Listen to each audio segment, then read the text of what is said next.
2016's Doom was the perfect reboot of a foundational video game franchise. A grimdark, bloody unicorn with a demon's head in its mouth. It took the essence of what made the original great, and not only updated it for a modern audience, but once again innovated on the genre its predecessors helped to define for decades to come. In no uncertain terms, a masterpiece. Creating a worthy sequel to that is a daunting prospect. Can you really bottle lightning a second time? Doom Eternal delivers on everything you expect from a sequel. It is bigger, louder, and just more of what made the last installment so memorable. More demons to kill, more ways to kill them, and even more story. A thing that had been notoriously sparse in Doom until 2016. Codex entries are far more numerous, laying out the history of Hell, the invasion of Earth, and even the Slayer's personal story in fascinating detail. I spent a lot of time exploring every dark corner in search of those burning pages of lore. The brutal push-forward combat with buttery smooth controls returns, with a few new toys and abilities to make the Slayer even more overpowered. He finally gets a blade, which seems absurdly overdue. There is also a shoulder-mounted launcher that fires both frag and freeze grenades, as well as a flamethrower you can use to ignite swathes of foes. The new dash move and the meat hook make it easy to traverse the battlefield instantly and rain death upon the denizens of Hell. There is a wider variety of enemy types, from lowly fodder demons up to the terrifying angels of Urdak, all requiring a mix of tactical thinking and quick reflexes to eliminate. The game encourages relentless aggression by making enemies piñatas of power-ups. They will drop different things depending on how they are dispatched. A glory kill drops health, chainsawing one in half dumps a bunch of ammo, and slaying enemies that are on fire yields armor. If you're ever running low on a resource, you just need to kill a demon in the right way to get some more. You get into a rhythm after a while, emptying your big guns into the heavy demons before you cut down some cannon fodder to replenish your supplies and then renew your assault. Once you get into that groove, Doom Eternal becomes a magnificent maelstrom of mayhem. This game never wants you to take cover.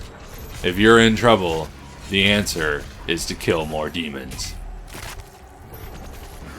You will feel like an unstoppable force until the game forces you to stop. Time and again, Doom Eternal will slam on the brakes and bring the action to a full and complete stop until you master a jumping puzzle. That's right, they put platforming in Doom. And not just a few double jumps, elaborate, multi-step platforming puzzles requiring precision execution and timing.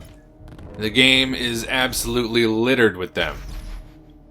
They start off harmless enough, but by the halfway mark they become long, tedious slogs of trial and error that only escalate in their needless complexity, until they frustrate away all the fun as you try and fail the same jump for 20 minutes straight. Does this look like fun to you? These parts are not simply boring or difficult, but completely antithetical to the design philosophy of Doom. In a game constructed around the relentless building of momentum, these abrupt halts are particularly jarring, as they completely destroy the pacing.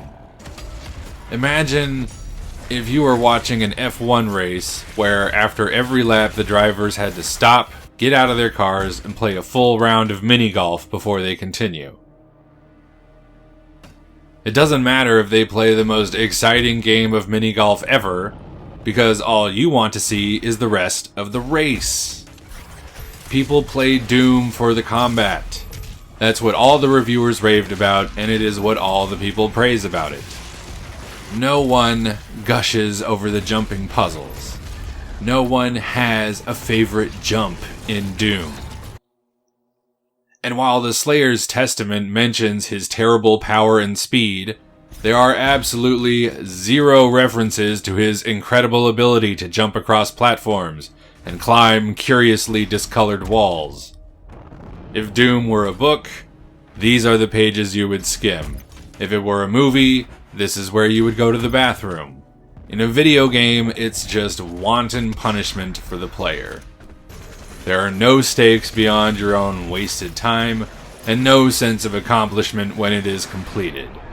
Just relief that the damn thing is finally over, so you can get back to playing the real game. Like the Slayer himself, we're here to kill demons. Anything else is just in the way. None of the boss fights in Doom have ever been fun, and Eternal continues that tradition. Enemies that can only be hurt in certain ways at certain times break all of the game's promises. In the previous installments, there are enemies that can be dispatched more efficiently with a particular weapon or by hitting a weak spot, but no creature is immune to damage of any kind from any direction. Even if all you had was the pistol, you could still eventually wear them down. But such foes are much more common in Doom Eternal.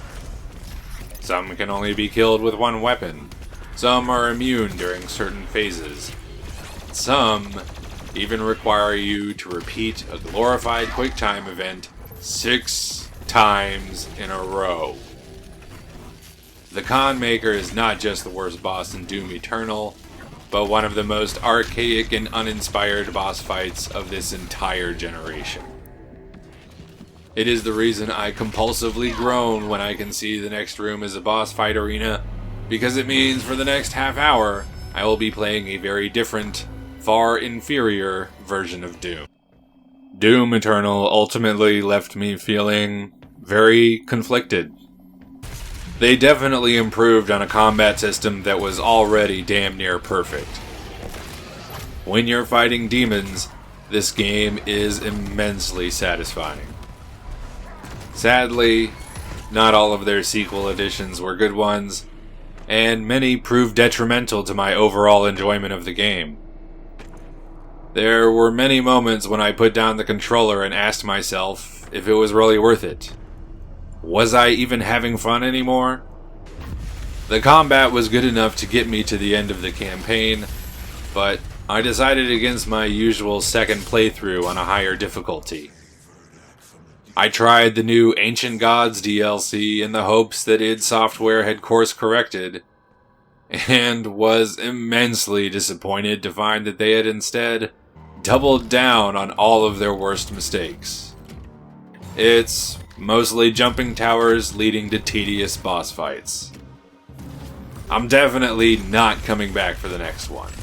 If the future of Doom is jumping and climbing, then I'm most likely done with this series. But I remain hopeful that the devs will rediscover the fun in time for their next game. That's it for Doom Eternal, folks. Hope you enjoyed the video. Like and subscribe if you did. And I will see you all next time.